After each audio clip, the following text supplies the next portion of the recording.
see. Pastor, I am convinced that there are some folks in the midst. Now, they probably won't admit to it, and that's fine. But they feel like the children of Israel, and deep in their minds say, you should have just closed Triple Rock down back on Station Street when everything started to fall apart. So I'm curious to know, what do you do when God has placed you in a crossroad where you have seen where God has brought you, you've heard what God has said, yet you cannot see it? Well, Not you, but now your past misses you. Oh, I'm getting ready to close, Jesus. That was it right there, benediction. Your past misses you. It misses you so much that now it's following you. My God. That one right there.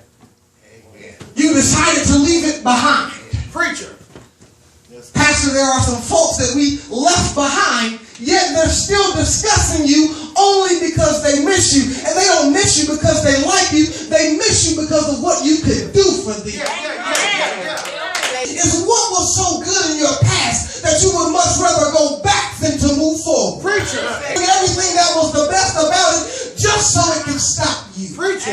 Certainty encamped at a crossroad, your past is slowly gaining. Found themselves between a rock and a hard place. Well. They have the mountains on the side of them, the sea in front of them, and no boat. Wow. Sometimes God will put you in a position to where it looks like you have no resources to make it out. Somebody should have screamed right there. Almost did. Somebody should have screamed right there.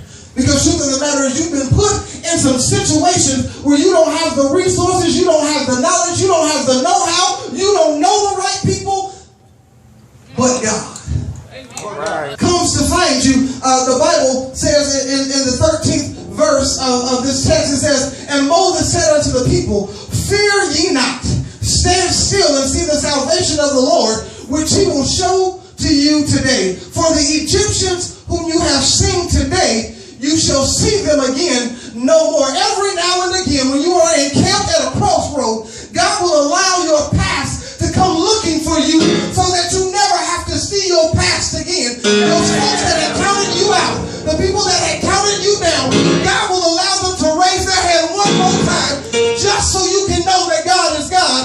Just so you can know that God will make a way out. God began to tell Moses, he said, now look, don't cry to me. This is what I need you to do. I need you to tell the people to don't worry about what you're seeing back there, and don't worry about what you see in front of me. I need you to stand on my word, because I said I'm going to give it to you. He said, I want you to tell the people to go forward. Pastor, in 2015, I want to encourage you to tell Triple Rock to go forward. I wish I could get some help in there. The God of Israel, so all of them that are carried away captives, whom I have caused to be carried away from Jerusalem to Babylon, build you houses every now and again in a sticky situation. God needs you to be comfortable right where you are. Why?